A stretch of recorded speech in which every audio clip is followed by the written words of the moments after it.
আসসালামু আলাইকুম।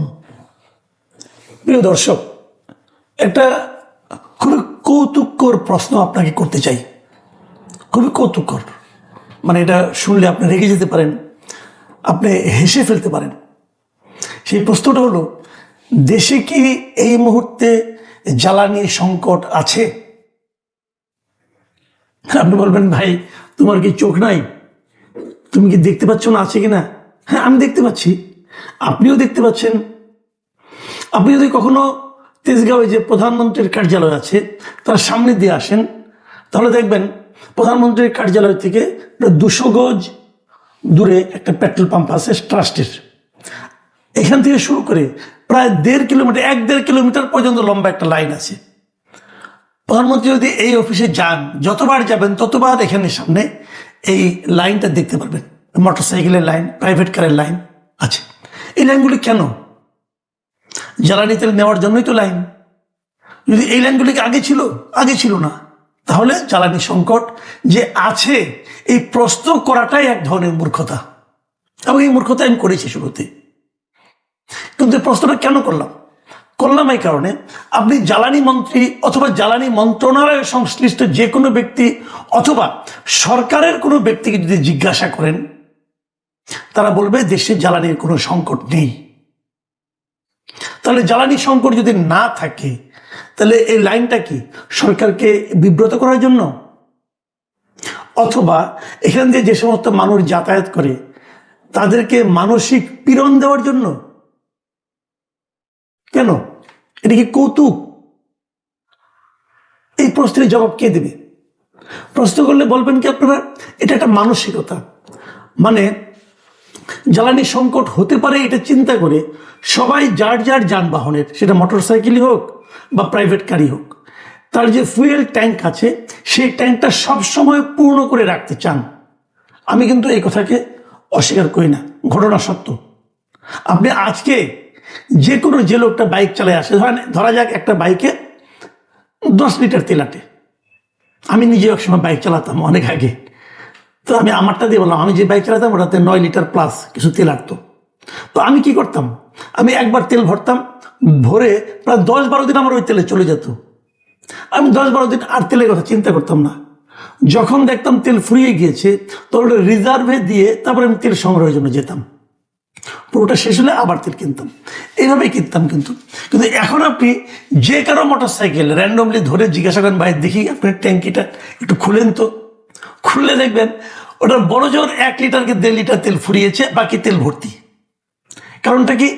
কারণটা হলো উনি প্রতিদিনই ওনার মধ্যে একটা আতঙ্ক কাজ করে, যদি কালকে থেকে আর তেল না পাই।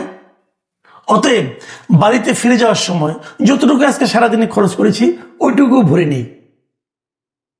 এই হলো কি মানসিকতা। এখন এই মানসিকতাটা আপনি দূর করবেন কিভাবে? আপনাকে দূর করতে হবে ভাই। আপনি যতদিন পর্যন্ত পেট্রোল পাম্পের সামনে এই লাইন আপনি বন্ধ করতে না পারবেন, ততদিন পর্যন্ত মানুষের মন থেকে আতঙ্ক দূর করতে পারবেন না। এটা দূর করার চেষ্টা করতে হবে। কিন্তু এটা এমন নয় যে এই সংকটটা কেবল বাংলাদেশে আছে। আমি এই দূর করার পদ্ধতি নিয়ে সম্ভাব্য কয়েকটা প্রস্তাব দেবো, একটু পরের দিকে দিচ্ছি। আগে আমি অন্য দেশের কথা বলি। এটা এমন মনে করার কোনো কারণ নাই যে এটা কেবল বাংলাদেশেই। এটা এখন পৃথিবীর সব দেশেই চলছে। জ্বালানি সংকট নিয়ে, জ্বালানি নিয়ে টেনশন চলছে। কারণ মধ্যপ্রাচ্য যুদ্ধ যেটা হচ্ছে, ইরানের সঙ্গে ইসরায়েল এবং যুক্তরাষ্ট্রের যে যুদ্ধ হচ্ছে, যে যুদ্ধটা আমি মনে করি ইরানের উপর চাপিয়ে দিয়েছে যুক্তরাষ্ট্র এবং ইসরায়েল মিলে, ট্রাম্প এবং নেতানিয়াহু মিলে, সেই যুদ্ধের নেতিবাচক ফলে সারা দুনিয়ায় এখন অর্থনীতি নড়বড় হয়ে গেছে। এমনকি খোদ যুক্তরাষ্ট্রেও এটা নিয়ে নানা ধরনের বাদ প্রতিবাদ হচ্ছে, সেখানেও কিন্তু জ্বালানি তেলের দাম বেড়ে গেছে। তো এর প্রভাব আমাদের মতো দেশেও আসবে, এটাই স্বাভাবিক। কিন্তু ওদের পক্ষে এটা হয়তো মেনটেন করা সম্ভব, কিন্তু আমরা তো ছোট দেশ, গরিব দেশ, আমাদের জন্য সমস্যা। আমাদের সরকার এখনো বলেছে যে তারা দাম বাড়াবে না, কিন্তু দাম না বাড়িয়ে আসলে পারবে না। আমি জানি না সরকার কি ভাবছে, কিন্তু আমি নিজে থেকে যতটুকু বুঝি, দাম না বাড়িয়ে কোনো উপায় নাই। কারণ আপনি কোথা থেকে দেবেন বাড়তি টাকা? আপনাকে এখন সারা দুনিয়া থেকে বাড়তি দামে কিনতে হচ্ছে, কিন্তু আপনাকে তো বাড়তি দামটা আপনি কোথেকে দেবেন? সরকারের কি এত টাকা আছে? সরকার কোথেকে টাকাটা পায়? সেটা জনগণের কাছ থেকে পায়। কাজে জনগণের কাছ থেকে তুলে তারপরে ভর্তুকি দেওয়া, এটা বেশি দিন সম্ভব হবে না, বরঞ্চ দাম বাড়াতে হবে। কিন্তু দামটা যেন এমনভাবে বাড়ে, এই জিনিসটা সরকারকে আমি অনুরোধ করবো, যখন দাম বাড়াবেন তখন আমরা এটা বলে বাড়াবেন যে দাম যখন কমবে তখন আমরাও কমাবো। সারা দুনিয়ায় কিন্তু একবার আমার সারা দুনিয়ায় কীভাবে চলে সেটা সে আলোচনা আমি করবো না, কারণ সারা দুনিয়ার মতো আমরা না। আমরা করি কি, যে কোনো কিছুর একবার দাম বাড়ালে আর কমাই না। কিন্তু যদি আপনার মধ্যে কমানোর মানসিকতা থাকে তাহলে কিন্তু এই বাড়তি দামটাও সাময়িক সময়ের জন্য জনগণ গ্রহণ করবে। কাজেই দাম বাড়ান, কিন্তু সহনীয় পর্যায়ে রাখেন এবং সাময়িক সময়ের জন্য বাড়ান। যুদ্ধ চলে গেলে, পরিস্থিতি স্বাভাবিক হলে সেই দামটাকে আবার কমিয়ে আনেন। কিন্তু এখন যে সরকার দাম বাড়ায়নি, এটাও কিন্তু আমার কাছে খুবই লজিক্যাল মনে হচ্ছে। এই কারণে লজিক্যাল মনে হচ্ছে, যদি এখন দামটা বাড়াতো তাহলে যে সমস্ত অসাধু ব্যবসায়ীরা গত কয়েক মাসে, গত 1-1.5 মাসে বিপুল পরিমাণ জ্বালানি তেল মজুত করেছে, সেই মজুতটা তাদের কাছে জাস্টিফাইড হয়ে যেত। তারা সেই মজুত করা তেলগুলো বাড়তি দামে বিক্রি করে মুনাফা লাভ করতো। কিন্তু এখন কিন্তু মুনাফা হচ্ছে না, মজুত করেছে কিন্তু মুনাফা কিন্তু আপনি করতে পারছেন। এক ধরনের মুনাফা হচ্ছে, তারা চোরা কারবারে বিক্রি করছে। ক্রাইসিসটাকে পুঁজি করে তারা হয়তো 100 টাকার তেল 150 টাকা, 200 টাকা, 300 টাকা পর্যন্ত ঈদের সময় আমি বিক্রি হতে দেখেছি কোনো কোনো জায়গায়। কাজে সেটাও কিন্তু এক ধরনের অসাধু কর্মকাণ্ড চলছে, এগুলো ধরা উচিত। আমি সরকারকে বলবো, এই যে আপনারা মাঝে মাঝে মজুতকৃত জ্বালানি তেল উদ্ধার করছেন, আপনারা একটু খবর নেন, চেক করেন যে আপনি ওখানে জরিমানা করছেন, কিন্তু এতে কিন্তু কোনো ফল হচ্ছে না। পদ্ধতিটা হলো, যে পাম্পের মাধ্যমে তারা এই চোরাকারবারিটা করেছে, আপনি মনে রাখবেন, পাম্পের মালিক বোঝে না তা কিন্তু না। কেউ একজন 1 লিটার 10 লিটার নিলে এটা কোনো সমস্যা নাই, কিন্তু কেউ যদি 20,000 লিটার তেল নেয়, সেটা পাম্প মালিকের ইচ্ছা মতোই নেয়, মালিকের চাওয়ার জন্যই নেয়, মালিক চাই বলেই দেয়, এটা কিন্তু মালিক জানে। এই ধরনের ঘটনা যেখানে যেখানে পাবেন সেখানে পাম্প মালিকের লাইসেন্স ক্যান্সেল করে দেন আপনারা, কেবল তাহলেই দেখবেন এই অসাধু ব্যবসা এখানে বন্ধ হয়ে যাবে। এখন অন্য কিছু পদ্ধতিও আছে, সেই পদ্ধতিকে নিয়ে একটু কথা বলি যে সারা দুনিয়ায় কীভাবে হ্যান্ডেল করছে। এক একটা দেশ কিন্তু এক একভাবে করছে। এশিয়ার বেশ কয়েকটা দেশের মধ্যে আমি যেটুকু জানি, যেমন প্রথম দেশ ফিলিপিন্স করেছে কি, এর মধ্যে জাতীয় জ্বালানি জরুরি অবস্থা ঘোষণা করেছে। এটা একটা জরুরি অবস্থা, কাজে এই জরুরি অবস্থা হিসেবে তারা কিছু পদ্ধতি ব্যবস্থা নিয়েছে। শ্রীলঙ্কা যেটা করেছে, তারা কর্ম সপ্তাহ কমিয়ে 4 দিন করে ফেলেছে এবং তারা জ্বালানি রেশনিং শুরু করেছে। আমরা কি করতে পারি?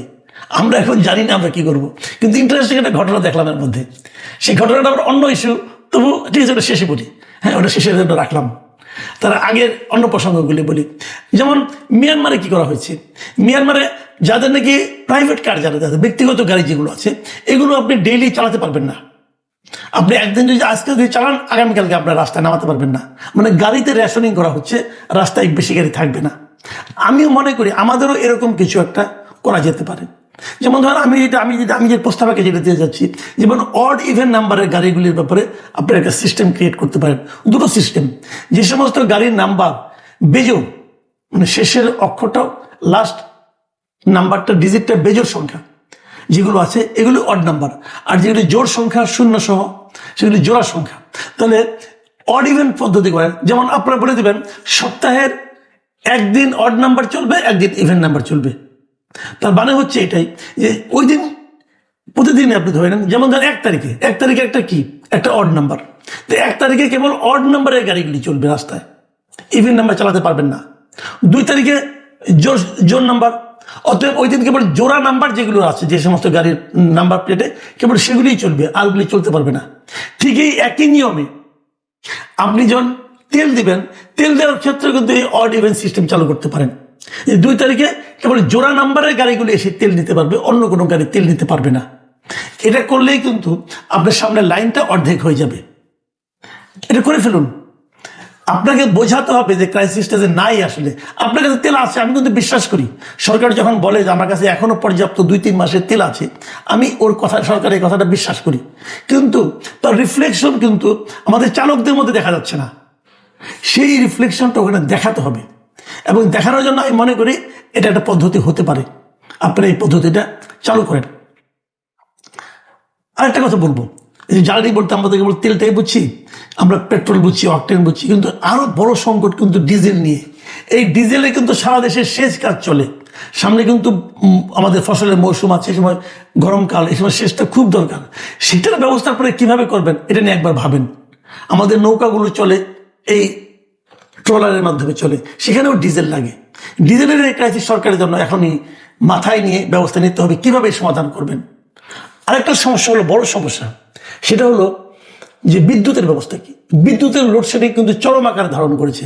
আমি আজকে মালয়েশিয়ার থেকে একজন প্রবাসীর ফোন পেয়েছি, ভদ্রলোকের নাম শিমুল, ওনার বাড়ি যশোরের মনিরামপুরে, উনি মালয়েশিয়া থাকেন। সেখান থেকে আমাকে আজকেই ফোন করেছিলেন এবং উনি মানে এমন একটা সমস্যার কথা বললেন, আপনাদেরকে বলি। উনি বললেন যে ওনার মেয়ে এবার এসএসসি পরীক্ষা দিবে, 21শে এপ্রিল থেকে শুরু হবে, মানে আর 1 সপ্তাহ আছে, 1 সপ্তাহের কম। তিনি বলছেন যে আমার মেয়েটা তো রাতের বেলা পড়তেই পারে না, কারণ রাতের বেলা কোনো ইলেকট্রিসিটি থাকেই না। গ্রামে কিন্তু রাতে ইলেকট্রিসিটি থাকে না, ওই 2-3 ঘন্টা কারেন্ট থাকবে না, 2-3 ঘন্টা পরে একবার কারেন্ট আসে, 10 মিনিট 15 মিনিট থাকে, আবার চলে যায়। ওই সময় যে আমি ব্যাটারি চালিত যে এইগুলো আছে, মানে আপনার ল্যাম্পগুলো আছে, এগুলো চার্জ দিব, সেই চার্জটা পর্যন্ত দেওয়ার সময় পাওয়া যায় না। যদি 21 তারিখে এসএসসি পরীক্ষা হয়, তাহলে এখানেই তো একটা বৈষম্য হয়ে যাচ্ছে। গ্রামের ছেলে মেয়ে যারা আছে তারা কিন্তু পড়াশোনা করতে পারবে না, তাহলে তাদেরকে আপনারা আর কত পিছিয়ে রাখবেন। গ্রামে কিন্তু বিদ্যুৎ থাকে না, মাঝে মাঝে আসে আবার চলে যায়। তো গ্রামের দিকে তো নজর দিতে হবে। দিনের বেলা আপনি লোডশেডিং দেন, আর রাতের বেলা অন্তত পক্ষে আপনি বিদ্যুৎ চালান, অন্তত পক্ষে স্টুডেন্টরা যতক্ষণ পড়াশোনা করে এই রাত 12টা পর্যন্ত। তো এইটা কিভাবে নিরবিচ্ছিন্ন করা যায়? এই সংকটটা কিন্তু কেবল একজনের না, এটা আমি দেখলাম বিভিন্ন পত্রপত্রিকা পড়ে যে আমাদের যে আপনার যে পল্লী বিদ্যুৎ আছে, এই পল্লী বিদ্যুৎ কিন্তু ওরাও স্বীকার করেছে যে তাদের এই সংকটটা এখন এই সময় লোডশেডিং এখন তীব্র আকার ধারণ করেছে। প্রায় 30 থেকে 45% পর্যন্ত তাদের লোডশেডিং হচ্ছে এখন। এটা একটা ভয়াবহ চেহারা। কিন্তু আমি জানি না আমাদের জ্বালানি মন্ত্রী এইভাবে কোনো মানে নজর আছে কিনা, এইভাবে ব্যবস্থা নিচ্ছেন কিনা আমি জানি না।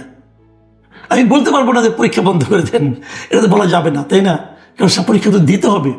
আবার পরীক্ষা 1 মাসের জন্য বন্ধ করে দিবেন, তারপরে যে ঠিক হবে তাও তো না। কাজে যাতে নাকি পরীক্ষার্থীরা যাতে বিপদগ্রস্ত না হয় সেই ব্যবস্থাটা কিন্তু সরকারকে করতে হবে।